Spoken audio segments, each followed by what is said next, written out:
Today is a memorable day in the history of our Association of South Indian Orthopedic Surgeons of South Indian States. We all work very hard. We all lead a very difficult and stressful lives. We tried our best to balance our work with our health, with our family, and try our very best to maintain good interpersonal relationships. We're also called that we are very privileged, and we're also told that we are the cream of the society as doctors, as a community. However, deep down, most of us, I feel, are unhappy. And we don't even know why we are unhappy.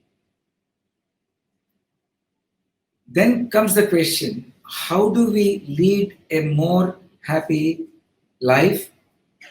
How do we enrich our lives? How do we lead a more meaningful and wholesome life? This and many more are the questions that I keep thinking, and I'm sure all of you must be thinking or pondering at one time or the other in your lives. The question then is, what are we missing when we think we are doing the very best in our lives, to our patients, to our family, and to our friends? To answer these and many more such issues that we face every day, we have with us Sri Daaji, the head of Sri Ramachandra Mission. It's an honor and our privilege. Please feel free to ask your questions at the end of this session, and I'm sure you will enrich your lives with the answers and the messages that you are going to hear now. Happy listening. Enjoy your life. If I may start, first my sincere thanks. Really appreciate. I know how busy you are. Recently, in the last 1 year, Mr. Venkateshwarlu, whom we know as a medical representative and who is coming to us, he was giving us this Heartfulness Magazine to us. And we were getting some of these magazines from Reddy's Labs before about house calls and all that. And that was a very informative magazine in a different way. And here was a magazine which suddenly we felt that we are reading something different from what we are used to reading. And there was a lot of topics in this magazine that make us also think and observe what others are saying, at least to me. Then Dr. Ved Prakash, who met you some time ago, we were very interested in starting a class of meditation, and which we started in a slow way because of COVID. Due to government orders, we had to stop those classes, but we're going to start again. And he was introducing us to your meditation, to the Ramachandra Mission meditation classes.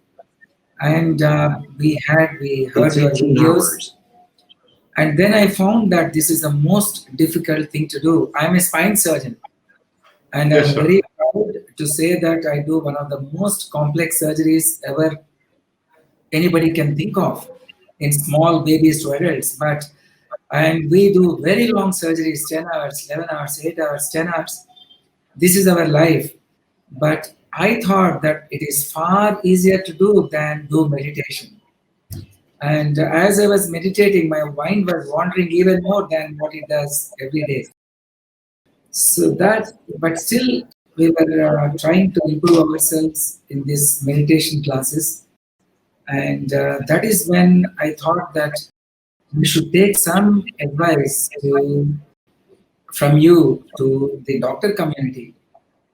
Now, as I was mentioning in my introduction just a while ago, we work very hard, Daaji. We work very, very hard. we do our very best to our patients in this country, and you know the challenges that doctors face. We work 12, 14 hours a day. We go home. Our wife is not happy because you don't have time to spend with her. When we are young, the children, we don't know how they grow, what they are doing because we have no time for them. We have no time for friends. We have no time for relatives. And then all we do is we get a little bit of time to exercise. And then we have workshops, we have seminars, we have books to read, to upgrade ourselves, we travel. We do a lot of things to be good doctors and to help people. But deep down, as a community, we are unhappy. We are unhappy with our perception of us by our friends, our relatives. They say that, yes, you doctors are the elite of the society, you are the cream of the society, but deep down, we are not enjoying our success. And then there is a conflict of different nature between us and the patients. And then today, with the big modern hospitals coming up, there's a conflict between the values that we hold and we were taught, and that the values that the current management of the hospitals, quite rightly so, because obviously the hospitals have to make money to run the hospitals and to provide us with the crores of equipment that I need to practice. So there's number of conflicts that are going on.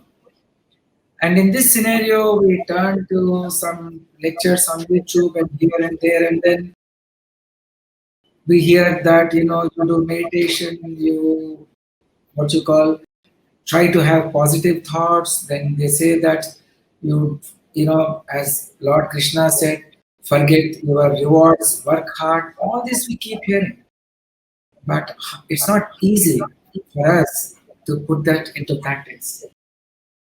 I request you to talk to us. You'll be heard by the orthopedic surgeons of whole of South India and some of the North Indian doctor surgeons as well today when we broadcast this on in the last week of November. What do you think should we do to enrich our lives for us to lead more wholesome lives? And what is the meaning of this life? This has been a constant question asked, I'm sure, by most human beings. How do we lead our lives? Or how should we lead our lives? I think nothing needs to be changed at the moment. You continue in the direction. What we need is a shift in our attitude. That's all there is to it. What I mean by that, people do not understand what meditation is all about. First of all, we have to understand what is meditation, what is the purpose of meditation. Often, when we read Gita, we get the understanding from this particular sloka, and people get so confused with it. Kanmanyavadikaraste, ma phalesu kadachanam. It has confused almost everyone whosoever has read that sloka. Confusion lies in not understanding the true meaning behind what Lord Krishna wanted to say at that time. Before I get into that, I would like to share with you how the words they change. The meaning of such words change from time to time. Pre 1970, this word called gay. There was no problem in using this word gay in common, discussion. Oh, I'm so gay and happy today. But today, the same word has changed. The meaning has changed. Gay today, you all know what it means today, right? Just sexual preferences people have. Likewise, what Lord Krishna meant in those days, karma, that you have a right upon your action, you have a right upon your karma. Ma phalesu kadachanam. That's a different story. Now, karma, those times, and a different meaning. That anything that we do for our spiritual emancipation was categorized in karma. Anything that we did for spirituality was karma, and anything that we did for material welfare, it's shrama. So there is a distinction between karma and shrama. What you are doing, working 8 hours, 10 hours, 12 hours, 14 hours, and sometimes 16 hours, or even more as need arises, it is all shrama for material welfare, not only of yourself, but others at a physical level. The rewards are in this world in terms of finance. Many a times you have done operations and surgeries perhaps without any financial gains also. You continue doing that. That is Shrama. Now, when I have to go to Bombay, I will have to work with the fruit of the results or fruit as a result of my action. I'll have to buy a ticket. I'll have to arrange for the payment of my tickets, isn't it? So, a lot of things are involved in fulfilling what is my destination ahead of me, my desire to be fulfilled, that I want to go to Bombay. It, and I have to do some work because of that. So, fruit of my action is already there in my mind. But in sloka, Lord Krishna is understood as if he is telling you not to have the fruta or the fruits of your action already in your mind. You have to forget that because the meanings are different. Anything that we do for spirituality or for my spiritual welfare, it is all under that category, and I cannot categorically say that it is something that I demand because of my worship of God. I worship out of love. The fruit of love I cannot demand. I cannot love my wife and at the same time ask for a favor. It's up to her. When there is mutual love, there is no transaction. See, with God also, when I love God for the sake of love, there is no transaction. And since there is no transaction, there is no fruit of your action involved in it. It is pure love, where there is no end result at the end of it. Anytime we bring in prayer with the end result, that prayer will become null and void. Because prayer, after all, is nothing but an expression of your inner joy to God and being grateful. Moment I start asking for this or that, it becomes transaction. And transaction is not love. Transaction is not prayer. Transaction is transaction. It is begging. God, I want this. God, I want that. And there is no end to such things. Coming back to the busyness, how busy we are in this modern world. I worked all my life as a pharmacist. I started from a scratch and established many pharmacies in New York City area. Not only that, I would come to India many a times during, at least 3 4 months in a year. I would come and be with my Guruji. So a lot of work used to be there before coming and after going back also. Pharmacy means always, it's not only the business world, but there is a professional world also. There is a financial world also involved with it. And you have to do all the financial transactions, you have to make business deals at the same time. You have to work with the patients and colleagues. If you talk of computer engineers or consultants, they also have the similar schedules, maybe even more, though they are sitting in one place, which is a curse actually. Actually, you are lucky that you have to focus only on one thing, surgery. And I have seen your biography a little bit. I have gone through it, and you are one of the rarest of surgeons available in India, perhaps in the world. And I must congratulate you for that. And I think if you can make your work itself as meditation, then you will not have to uh, take out time of half hour in the morning or half hour in the evening, because now you have made your whole life as meditation. So it's what I started to say in the beginning. It's just what you need is a change of attitude. See, Gandhiji used to say that precisely when you don't have much time, you should meditate more. Because when we meditate, when we close our eyes in the morning, for a few minutes, let's say half hour in the morning, you meditate. In the beginning, to some people, it will be difficult. But because of transmission involved with this heartfulness way of meditation, it becomes relatively easier. You are able to dive deeper into your consciousness and experience that shift immediately.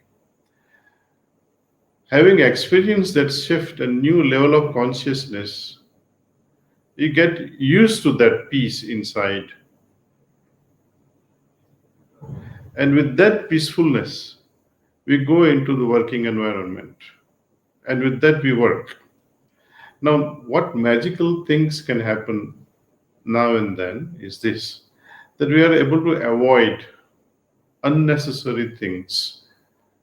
For example, when I close my eyes and meditate in the morning, besides my meditation on divine principle, my mind will also venture into other things like what I'm supposed to do today, who is waiting for me, which patients to take care of, whom to meet. The whole schedule will come in front of your vision that, oh, I have to do all this.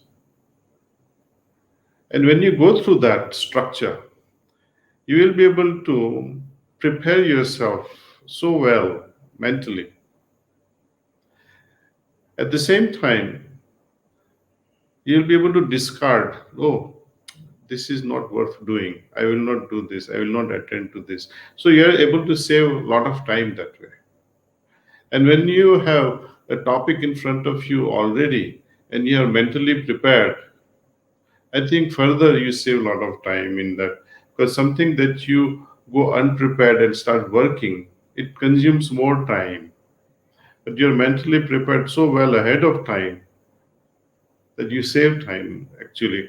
And because of this meditation, we become more efficient in whatever we do. Whether you are performing your duty as a father, it is not the time that you spend, but the quality time. You are saying that you're not spending time at all with, but even 10 minutes, 15 minutes, 5 minutes of your association with children will change the ballgame, because you are interacting with them at a very different level, from a very different dimension.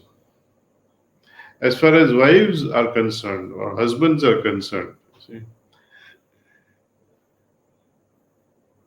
wife would say, you know, you are never enough. You are never spending enough time at home. But if you start spending time also, they will have another problem. You're spending too much time at home. See, this is, if you I don't know, this is the problem most people face. If you bring a nice, beautiful sari, why did you bring the sari? I could have done better. And if you don't bring it, they'll say, oh, you never give me anything. So does that mean we have to ignore them? No. This drama, this joyful drama will continue forever. So we enjoy it. And if our spouse can also get along and join us in meditation, when we meditate together, our mutual understanding, not only logically, but also at an emotional and spiritual level, will skyrocket and becomes harmonious. There will not be room for this or that. You know, you are doctor, and I think you would understand the principle of entropy. It's in physics or chemistry, where the second law of thermodynamics, which says that everything in the universe tends to degenerate over a period of time if you don't interfere with it. For example, if you go on a vacation and come back after a month, no one has attended your house. What happens to the house? Though nobody came in or out, still there will be dust. You'll have to clean it up. There'll be floors to be cleaned up. There'll be smell everywhere in the bathrooms, especially in the kitchen, in the dustbins. With children also, when we bring in a lot of toys, for example, clothes, somebody has to make sure that these toys are properly placed every evening, or clothes are washed and put in a proper place, books in a proper place on a shelf. But if a child doesn't do it and somebody else also doesn't do it, what happens over a period of time? The whole room becomes chaotic and disorganized. So, input is required, input of energy, input of effort is required in all situations. But there is a way out. Let me give you one more example of husband and wife. When you go home after a day's long work, tired and frustrated, irritable sometimes, sometimes joyful, and if you go late, she will ask you, why are you so late? If you go early, why are you so early today? And every time, for some reason or the other, this coming and going is becomes a questionable thing in some families. And every time you have to defend yourself. Oh, honey, I had to do this, I had to do that. Imagine what sort of relation would that be? It's a hell. When you are being interrogated for coming home late, it's a problem. But if there is a true love between couple, such questions will become redundant. You may ask, why are you late? But that question will be with a lot of concern and with of love. Honey, what happened to you today? You are late. There will be so much of concern behind that question. But the question, what the hell were you doing today? Why are you so late? That is a different connotation, different meaning.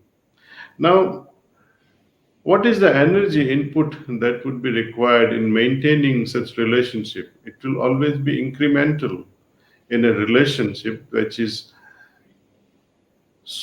on a rock, you can say, which is always disturbed. You need more and more energy input to maintain your relation. But for example, if there is a lot of love between the couple, then there is no need for explanation. Question also would not arise. If at all, it will be just for a conversation, for why are you late or why are you early, just mere conversation. And there is a dialogue after that. That is also a formality. So when there is love, no further input is required. No further effort is required. Love itself takes care of everything. And I'm sure that love is definitely there. But especially when we are meditating together, when you are working, and while you are working and doing your surgery also, if one part of your mind somehow subconsciously busy in divine remembrance, it is actually higher than meditation. And to come to that level, some level of practice will be required. I would say maybe 2 months or 3 months of meditation, and occasional meditation will help. It's just like, and it is not as difficult as it sounds. How meditative mind can Can be for more than your working hours. It can be even during your sleep. You can remain meditative. How? I'll show you as I'll give you a small example. And you know, you have children. When they were very young, 3 years, 4 years, you bought them a tricycle, and they became master of it. Tricycle. So tricycle will have good balance. Once those tricycles are mastered, then you bring a bicycle with two more wheels on the side, and they start riding and they become master of it. Then you remove those two supporting wheels and they are only on bicycle, two wheels only. You support them in the beginning, but the time comes when they start riding it on their own. They don't need your support then. They are going to school on their bike with their friends, singing songs, often leaving their hands also off the handle, paddling it away. So it becomes a subconscious or reflex action. Similar things happens when we are learning to drive a car for the first time. See? In the beginning, there is a struggle. Afterward, it becomes our subconscious act. For me to handle a scalpel and a knife and other stuff at the same time will be a challenging job. But for you, you can do perhaps surgery with your closed eyes also. You have become expert in that field. For me, it will be so much of effort. Yeah. Even after making efforts, I will be losing. So, what I'm trying to say that when we meditate, and a stage comes that this very process becomes subconscious, then it becomes 24 hours. Then you don't have to take out special time for it. You become meditation itself. I have it. I think I have now understood very clearly what you're saying, though I heard your videos and tapes. Now I'm sure my colleagues also understood what you're saying. I think you put it very nicely. I want to ask you this question. See, now we are human beings, as I said, and we do these complex surgeries and we try our very best. And then, if there is a mistake or if there's a natural event when the patient doesn't get better, today we see a very, very angry reaction. Sometimes there are acts of omission, sometimes there are acts of commission. People forget that this man is also a human being, he's trying to do his best. And then suddenly, before the events, the people say we are gods or we are next to gods, and suddenly we become devils. And today, I'm sure we must have realized in the press, people are coming to attack us, people are destroying the hospitals, they are trying to, in some instance, they have killed doctors. How should we react to these situations? Are you saying that we should now become like a war between two countries like India and Pakistan, and always be on guard? Now, where is this doctor-patient relationship? And a lot of doctors are getting so fed up. And recently, in South India, a young doctor committed suicide, and it hurt us tremendously because a small child died. So, how do we react? And especially the younger surgeons who are on their own in small nursing homes with not all that much of paraphernalia available to deal with the situations. What is your advice to them? How should they support and themselves mentally? It's tough. There are no answers for so many things in our life. When something happens, adverse especially, we feel at pain. I give one example, my real life example. I was in US when I heard my father is on a deathbed. I came. I stayed with him for almost 2 weeks. At the end of 2 weeks, for some reason, I went away from that ICU, came down just for a coffee. And meanwhile, the nurse, through these tubes, he was on tubes. He had tracheostomy done then, see. So they were feeding him through those tubes. Unfortunately, the doctor who prescribed nifedipine XR, 24-hour release, it cannot be given through the tube, but it was 30 milligram. Nurse crushed it and gave it. So all the 30 milligram was released in one go. And he just lost it, consciousness, and he went into coma and never came out of it. He died the same evening. I knew it right away that this is bad news. See, I felt sorry. What could doctor do also? It's a, I think he made a mistake, gross mistake, but should I fight? It will not help. But would other person understand this? I doubt it. People here we becomes everywhere actually become so emotional about everything. Persons for whom they did not even care for, now they're ready to fight for them. They lose the focus and they take the advantage of it and show off emotionally, burning things, destroying people, their lives. Similar thing happens even in United States.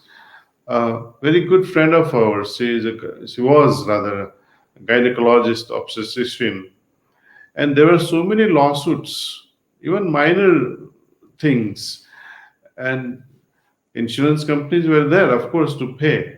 But her premium went up to almost 150,000 a year, $150,000 a year in premium alone because of this increased numbers of lawsuits. She had to leave her profession and became a lecturer because she could not afford to pay. Even if you make $400,000 a year and you're in a 40% bracket, there goes your $160,000 minus this $120,000. What becomes of that? It's better to work as a lecturer a few hours in a week and make similar amount or lesser amount, and still you come ahead. This is a financial aspect of it where you are taking a blunt at a financial level. But here, especially in third world countries where lives of doctors are at stake if they make mistake or somehow, even without making mistakes, patient had to die for whatever reason, and the relatives and friends of that, you know, patient takes action against doctors, unfortunate action where becomes a victim. They kill him. Anything can be done? I don't think so. I don't think anyone is prepared to face such a situation. Neither a doctor, nor the administration, nor even the police staff. So even if you keep half a dozen police, somehow this vendetta will spill over outside the hospital when you're going home, which is very unfortunate, sir.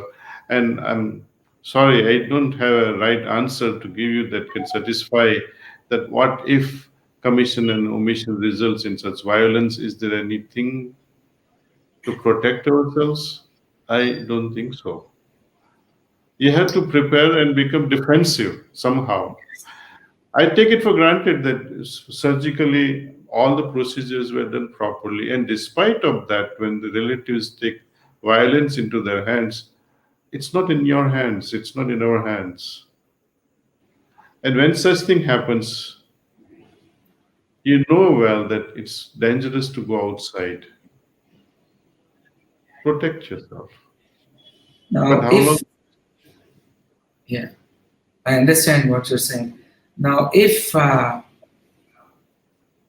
media which takes up these stories and they put it up on the television saying that this patient was killed by this doctor's negligence without knowing the truth, what Hmm. should we or the doctor do at that time? He feels bad that his name as this obstetrician or whoever it was in US, your friend, how should they react? Should we ignore or should we feel bad that the whole world is listening to the story of this journalist who is, sometimes being bribed or sometimes out of not checking up the story, putting it up on the national television.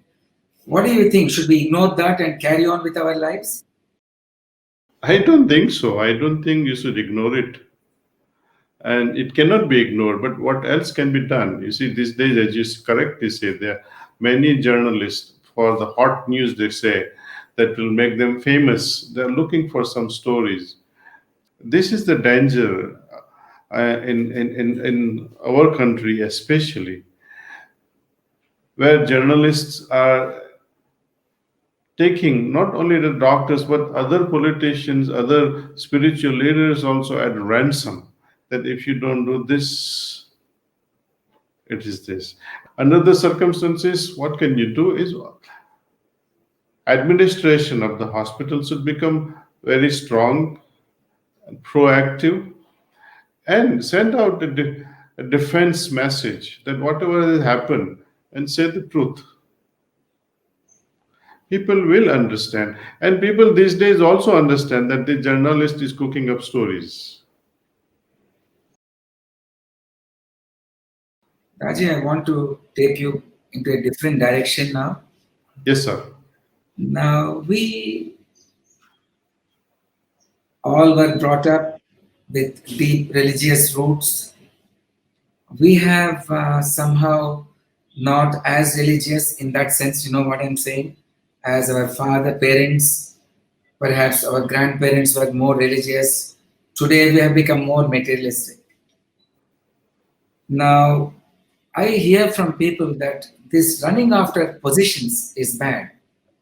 Is it wrong to have a good car, a good house, a good life? Is it a sin? Why is No, making money associated to be a sin nowadays? Is it jealousy not or at all. envy of the people? I think Indian people, by and large, or most religious people throughout the world, are hypocrites. If Buddha had to declare after Nirvana and fall at the feet of Yasoda, begging for forgiveness, forgive me, I left you. I could have attained this Nirvana even in a palace. It says a lot. It speaks a volume that we need not leave our house in search of God realization. Our bhautik jivan, material life, and spiritual life can go together without any incompatibility. There is no incompatibility between godly way and a materialistic way. If I am earning with honest means, it is in tune with my divine purpose. When spiritual life and material life at crossroad, it is then it creates a lot of problems, ethical problems, and that creates a lot of guilt.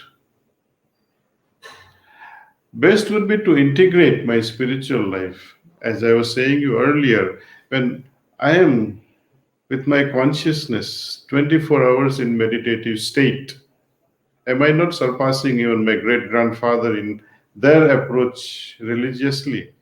After all, what did they do? I watched my father from my early childhood.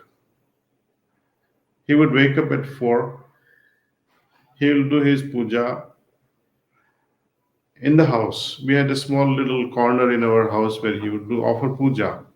After finishing that puja, he would go to the temple and do puja all over again over there. And I would always go along with him to the temple as a child. Come home again, the same thing in the evening. Some arati and some, puja, deepam and bhajan kirtan. Before going to sleep, again there will be some prayers. So these things were going on. Is there anything more we could have done? You see, God's approach is never enough. Even 24 hours are not enough. But when we do this with the wrong understanding, that creates the problem.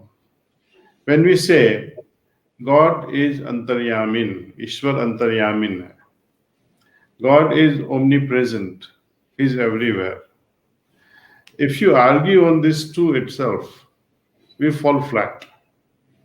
When we say God is Antaryami, meaning He's within, but we start looking for Him outside. That is religious approach. So there is mismatch between our philosophy and practicality. When we say He is omnipresent, why should I go anywhere? It is not that I'm against temples and holy places. I am not.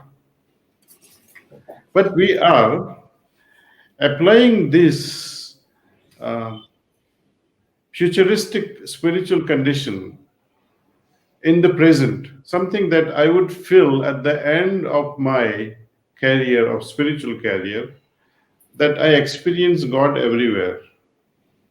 That is the culmination of it. Not only everywhere, but at all times, in everything that I see. But prematurely, if I start doing this and say, I feel the presence of God here, or let me worship this here, let me worship that over there, I start worshiping everything before time, then it's a problem. See? Religions are great if we understand the principles very well. All religions, they say, God is great, God knows everything.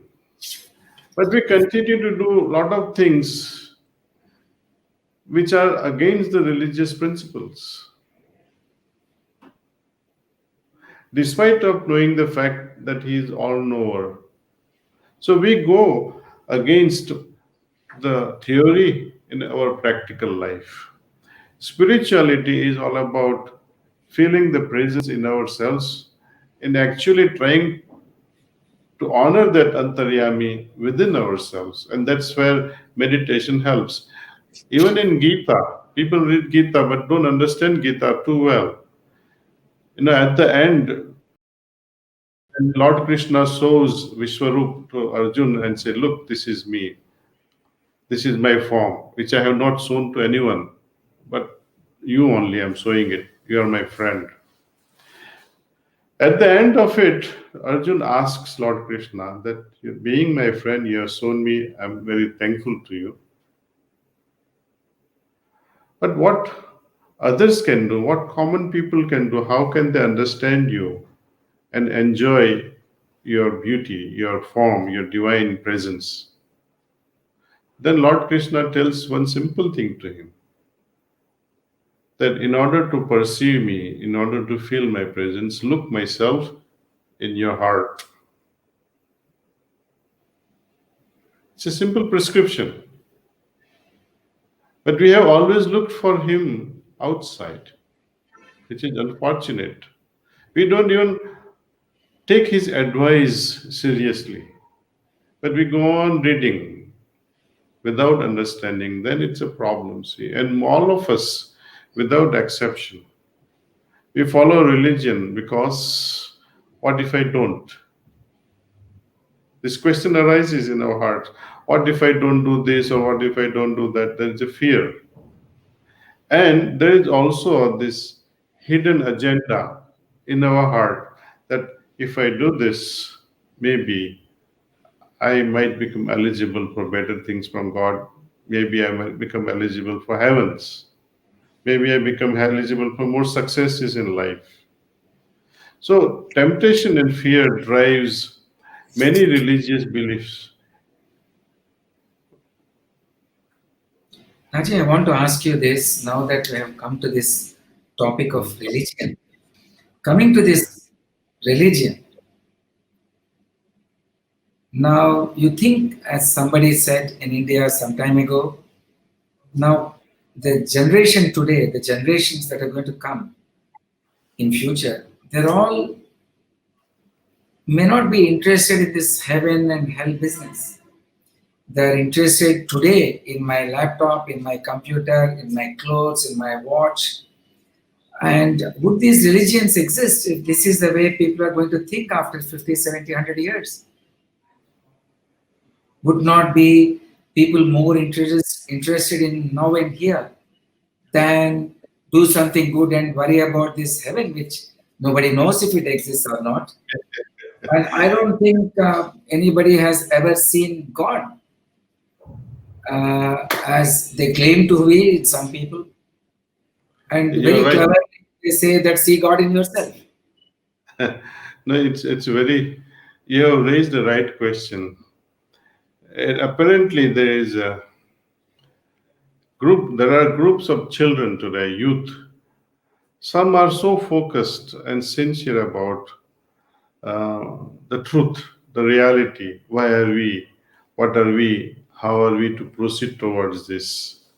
What is the truth behind our existence? There is some minority of youth who are pursuing this in a very serious way. We have a lot of youth coming to us with these fundamental questions. And there's another part of the youth whom I call a bit lost, however temporarily, but they will, I think, make their way as they learn their lessons in life. Okay. When they say, when a question arises, I don't believe in God, I think is fundamentally it's a right question. I don't believe in God because I just say I don't see it. But God is not a thing to be seen. God can be experienced only. There is no other way. Moment you bring God and bring him into a form, how would you recognize? Someone asked my Guruji, can you show me God? His answer was very profound. He said, suppose if I show you God, how will you know it's God? Isn't it? Yes. So, and second thing, you ask any elderly person today, your grandmother or mother, or, you know, do you believe in God? And immediately she, what answer would she give you? Perhaps she might even slap you, even though you are grown up. Why are you asking me such a question? Don't you think I believe in God? When you ask such a question, they think you are attacking them. But they get angry because they have no answer why they believe in God.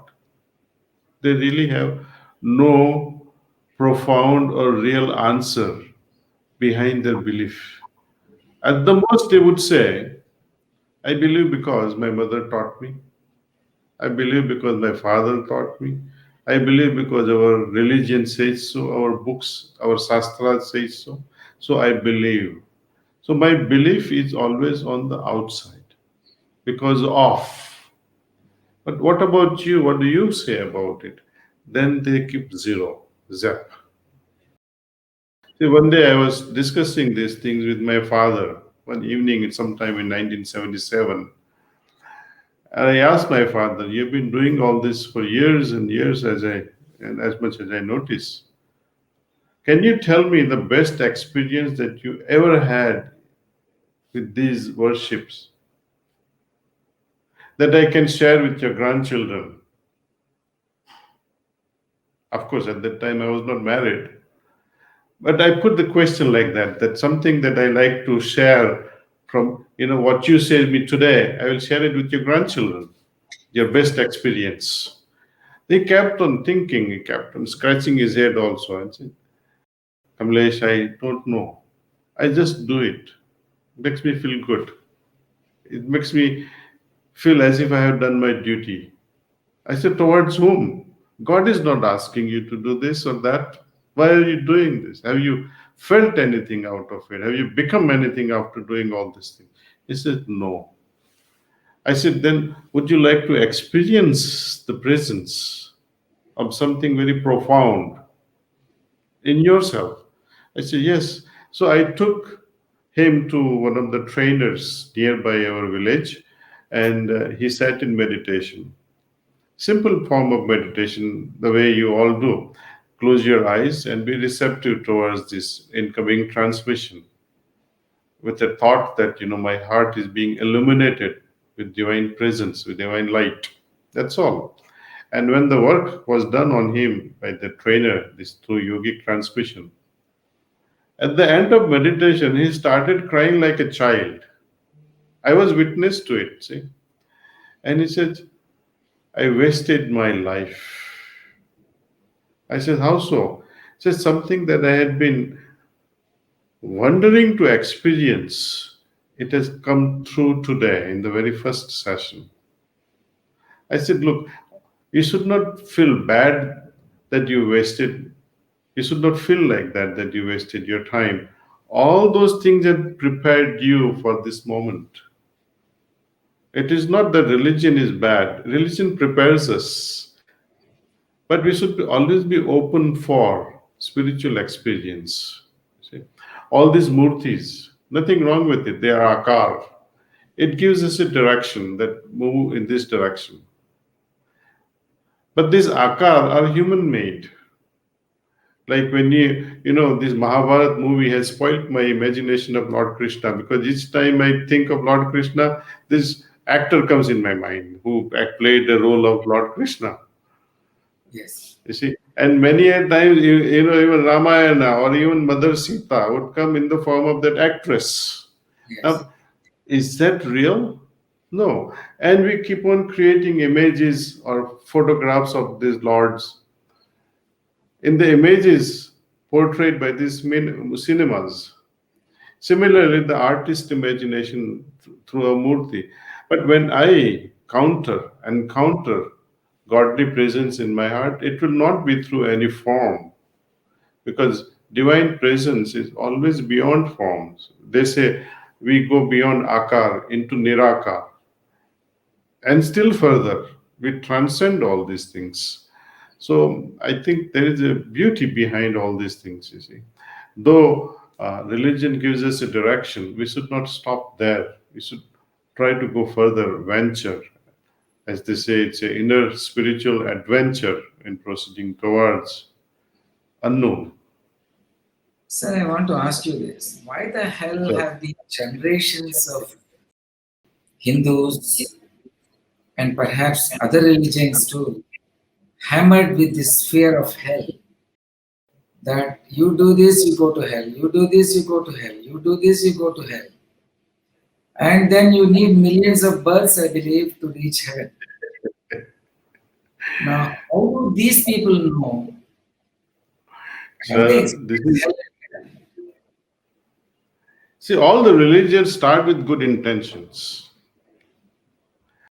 In Vedic times, there were no temples.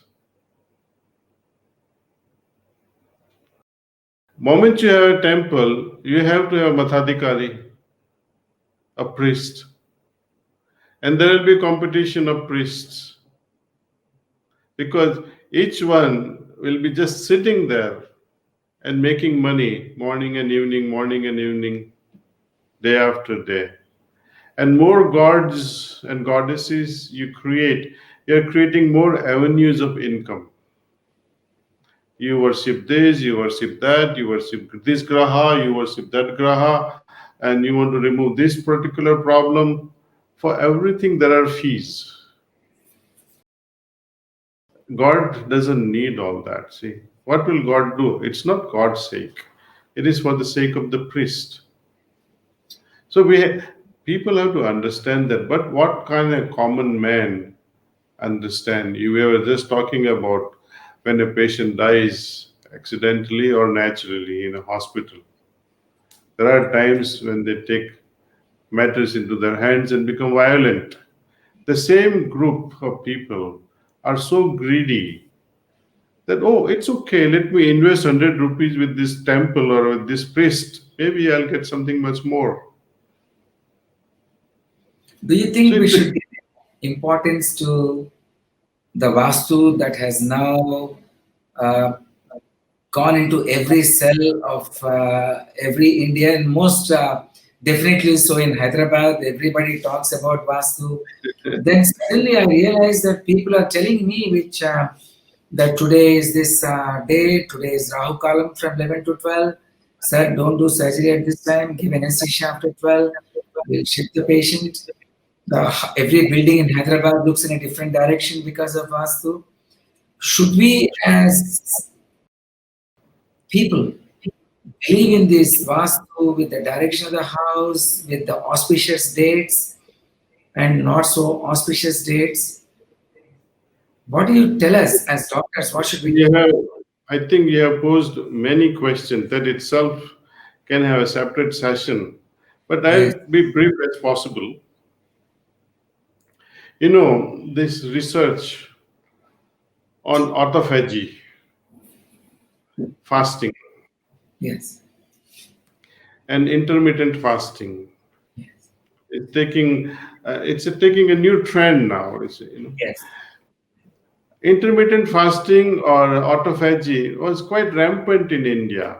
Once a week or twice a week or once a month or twice a month, they would fast. And this fasting was associated with religion so that people would observe their diet properly. Because fasting truly does help our human system to fine tune once again to the normal rhythm. But it should not be overdone. See, just as we say, Gyaras they call it, or 11th day of the moon cycle, Ikadashi. A lot of people fast on that day. And you're a doctor, man. That lunatic word comes from the effect of the moon. So astrologically speaking, all these astral bodies, they do have impact on our human system. But it was tied with religion so that people would follow those rituals without fail, because that fear was instilled. But the main reason to fast on Ekadashi is to improve your health. Anyway, there's a big science behind the whole thing. So, what we understand the circadian rhythm, how physiological functions change during day and night time, and how early morning hormones also change drastically. We'll reserve this topic for later. But about Vastu,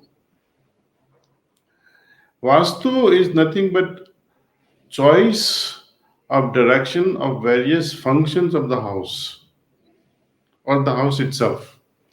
For example, where should the kitchen be? Where should the main landlord, the main person of the house should occupy the room? Where should the children be sleeping? Where should the puja room be? This is a Vastu thing. It is also to a large extent scientific, but made more complex also. Now, in northern hemisphere, the rules of Vastu are different from the southern hemisphere. I give you one example. What happens during winter? Winter times, all throughout India, especially, the wind flows from northeast. You must have noticed just a week before the northeast, the wind have started flowing in Hyderabad. It has started. Moment this start, now what happens as winter proceeds? Dryness increases tremendously in winter months because northeastern winds come, and from the north wind, because there is no water like ocean bodies, the humidity level is very low in the winter months.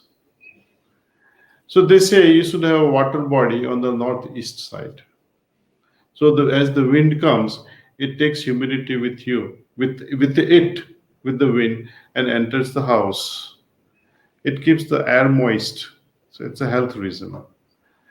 Why should the main household of the house should be on the southwest side of the bedroom? Bedroom should of the main person should be in the southwest corner. Why?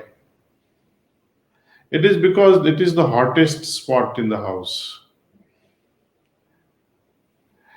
Meaning, my children and my other relatives should be more comfortable. I can be in the hot place, but others should be in a cooler place. That is the logic behind it. But now, with air conditioning and availability of humidifiers, do you think all this is required? If you can adjust, then you can understand that I need not follow the Vastu. If you follow the natural rhythm, it will be required. When we have a puja room in the northeast side, because it is the coolest place, where you see when you enter the coolest place in a house, India by and large being a tropical country with its hot temperature, you feel kind of comfortable entering such cool room. Those days the ACs were not there. So when you enter the cool room, you feel internally drawn and you feel comfortable and drawn towards that moment. Okay, let me spend more time there, where you find more comfort. So you see, it's mainly related to our comfort and health. Right. Now, just a couple of more questions before I know it's time for is getting over. But when we're in the house, we get a ring from the hospital, and the first reaction is, "What happened to my patient?" Ah, This I've asked lots of doctors. Suddenly, we get a call. So, how do we prevent these negative thoughts? So, especially when we get these calls and all that, so the mind is meditation one of the methods to have good positive thoughts and reduce our negative thoughts about patients, about our life in general? Or is there any easier way for us other than meditation? Why am I asking this? Because as I said, we spend 12, 13 hours in the hospitals, all of us, and then we come home, and next morning we get up, we get hardly an hour's time for exercise, to play a game, sport, or walk. This meditation is an extra time. And a lot of doctors and my friends that I know feel that it is so difficult to practice meditation. But now I understood what you're saying about making work as meditation. Now I got the message from you very clearly today. And I'm so glad that this session, I myself am engaged in what you have told me today. And I'm sure my colleagues will understand. How do you, I want to know from you how to reduce or remove negative thoughts from our minds. This is extremely important to our community. well, I tell you from my personal experience, to me, it's a very good sign that when a phone call comes from your workplace asking, doctor, what to do? This patient is going through this. And your worry comes up, oh, wow, what happened? Tell me what happened. It's a very good sign that you do care for your patients. But I have to also understand as a physician that I should not get panicked. I should remain balanced and calm while listening because I am at home. I can do whatever I can from here. If need be, I'm willing to go and look after or instruct the next step to the another caregiver in the hospital. That's the best I can do. But it's a very good sign that whenever a phone call comes and your heart misses a bit and say, oh, what must have happened? I think it shows a quality of a physician that yes, he does care for someone. And I must congratulate such doctors who loses a bit of a heart when get a phone call from a hospital. It's okay. But please don't be nervous because you can do nothing about it from where you are. Listen carefully and do whatever you can do in the best possible way. Advise the listener on the other side in the hospital what to do next. And if need be, always say, I'm willing to come. but there is nothing more than that can be done. See, so meditation, I think it does help in making us focused. There's a focused listening, focused responding, focused action.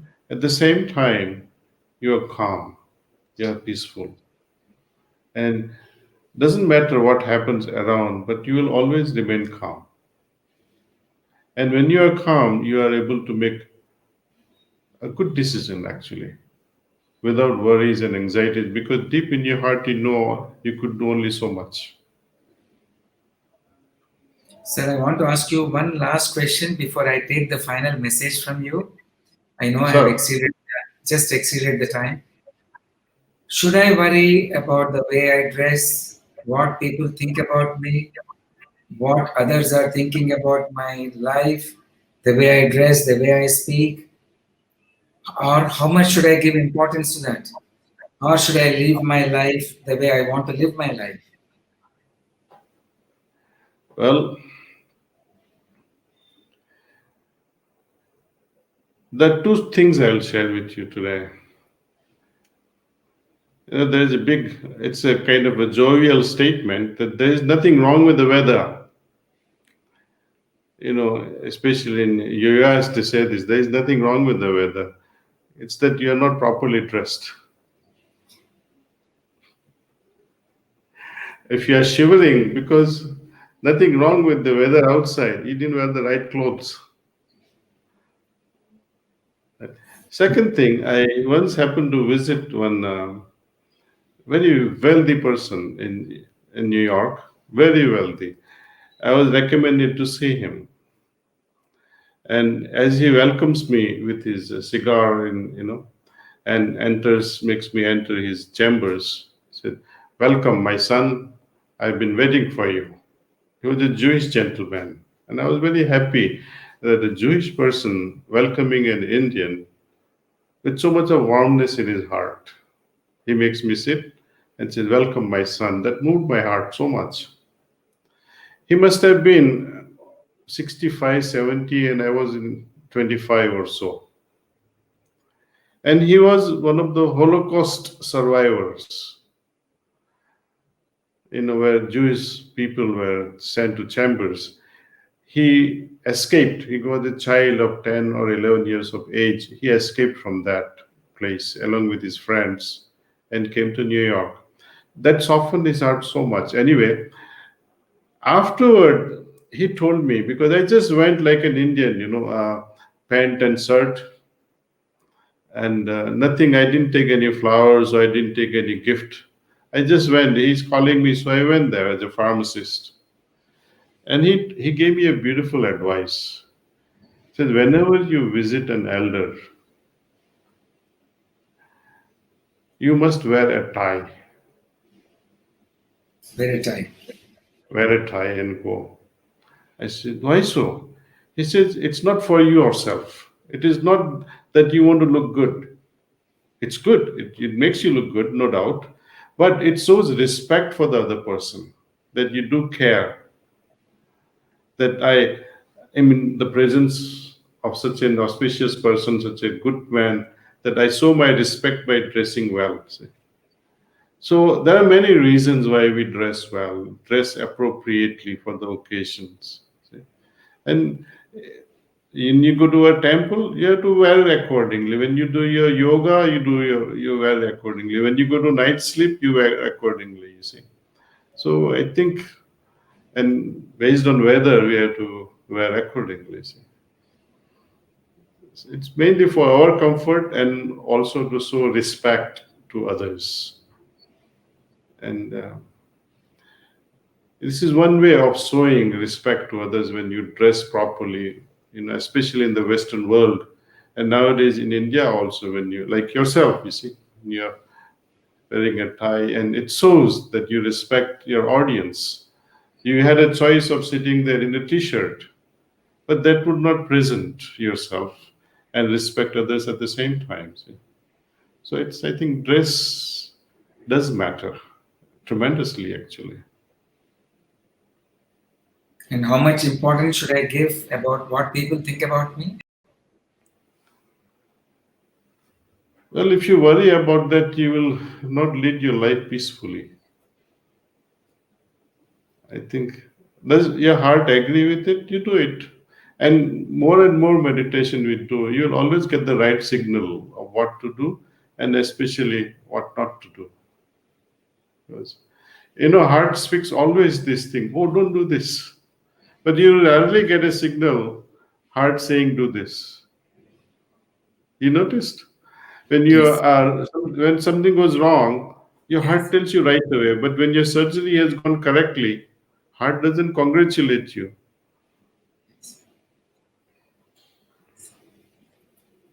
Sir, what's your message to us, to the orthopedic surgeons of South Indian states?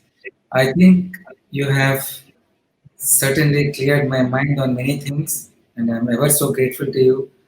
I want you to, there are lots of youngsters, the future generation, the young generation of doctors, surgeons who are technically so advanced. And as you have noticed yourself, we as a surgeon community and doctor community have taken India to a great level compared to what it was 30 years ago. We are standing shoulder to shoulder with some of the best surgeons of the world. We are showcasing our work and proving that as doctors from India, we are second to none. We have almost come to that stage. And in conferences, when we go abroad and when we showcase our work with our resources, our patients, our financial constraints, I am proud to tell you that we are now coming to the stage that we can tell proudly that we are second to none. We have our deficiencies, we are addressing them. What is your advice to the young, the middle aged, and slightly the senior doctors of South India and the surgeons in particular? Well, to remain up to date with the most current technology and know how, being current with everything that happens in the medical field, that should be our motto. Second thing, please integrate spiritual life with your material life, not only for yourself, but your pious vibrations will radiate even to your family members and towards the patients and the relatives. Something that I like to share besides the small message that I wanted to give you. There are pharmacists, when they made mistake, our biggest problem was financial insurance claims. It goes in millions of dollars. In my case, over 30 years of pharmacy practice, even when we have made some mistakes where instead of one particular pill, instead of metformin, methyl dopa will go because the methyl dopa and metformin bottles were together, and the intern who counts the tablets, ends up giving methyl dopa. Only one case so far I have had, and other two, three cases where we had similar problems. But since our relationship, this rapport with the patients was so great, they would come to you and say, Doc, this is something not what I generally take. There is a mistake. My child has suffered, he's been sleeping because in one scenario we ended up giving the thorazine instead of some other pill. They could have made millions through insurance claims, but they chose to come because of the contact, because of our relationship. So, and this relationship was created because of the dialogue, our staff, and I personally, as well as our pharmacy members, would converse with the patients in a very friendly manner. See, so that prevented, even when things went wrong, prevented many lawsuits. So I think when we can have such a rapport with the patients and their families and relatives, these heart to heart conversations, what they call prior to operation, when you consult the family members, that system has to be there. See, that what are the dangers of this surgery, what can go wrong before and after or during the surgery. When relatives are made well versed with these dangers in a very heart to heart manner, I think there is a possibility of avoiding certain level of violence because you have warned them in advance. You have had heart to heart talk with them that you do care, and making meditation part of your life, I think it's a key thing. Many people, yeah, I think you have raised one question also, is it wrong to make money? There's nothing wrong in making money. If you don't make money as a physician, as a professional, then you are leaving this money making machine in the hands of wrong people. Imagine money in the hands of wrong people. They'll buy only arms and guns. What can a terrorist do? Money in the hands of terrorists will destroy whatever comes their way. When good hearted people stop making money, society will never change. So we as good citizens should not ignore money making. It is necessary and we should use it wisely also. See. Otherwise, the negative elements will go on accumulating and use it for the downfall of the society. So, to all my friends who are listening, make money as much as you can. Integrate spiritual life with your material life and remain on a cutting edge technology. Integrate your family with spirituality so that new future can be created. See, you could be materially successful, but if you don't give this spiritual heritage to the next generation, I think they will remain rudderless. You may not give much of wealth if your children received good spiritual wealth from you. And if they have received spiritual wealth, they will make material wealth in the due course. But if you give only material wealth, that material wealth without spirituality will ruin them because they will have no rudder to guide them from inside. So that's the only message I can give you, sir. And if you have any questions in future, whether you practice heartfulness or not, but if you have some question regarding this, you can always write to me at Kamlesh at SRCM or Kamlesh at heartfulness.org. And our meditation has been made very simple. And the beautiful things are about this meditation is there is no monetary transaction. You must have known it by now that there is no monetary exchange. It's not, like many samsthas today that these yogis and gurus have become kind of business people. See. They have become, from yogi, they have become udyogis, making money out of it. Here, you have a very simple way that God cannot be sold because if you can sell it, if you can sell God, and if there is a buyer, why would buyer need such a God if you can buy God? See? So our Brahma Vidya, our spiritual knowledge has to be distributed freely. And moment money comes into picture, you have spoiled that spiritual relationships. That I would like the world, especially orthopedics of South India, to know, to run away from such people who are, trying to fleece your pockets. Yes. So thank you, sir, for having me on Thank this you, occasion. and Thank it was you. really very useful and it's coming from my heart. And I'm sure a lot of us will take up this path and we Thank will, I'm sure, lead certainly better lives. And I'm sure one of these days, with God's grace, we will come and hopefully have, attend some of your meetings and get enlightened in future. Yes, we should meet. We should meet definitely.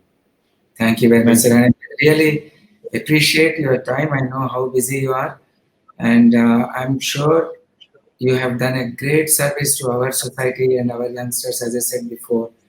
And your words of wisdom will certainly show them the right path and direction, especially in their Thank you. difficult times. They will remember these words. Thank you. Thank you very Thank much. you.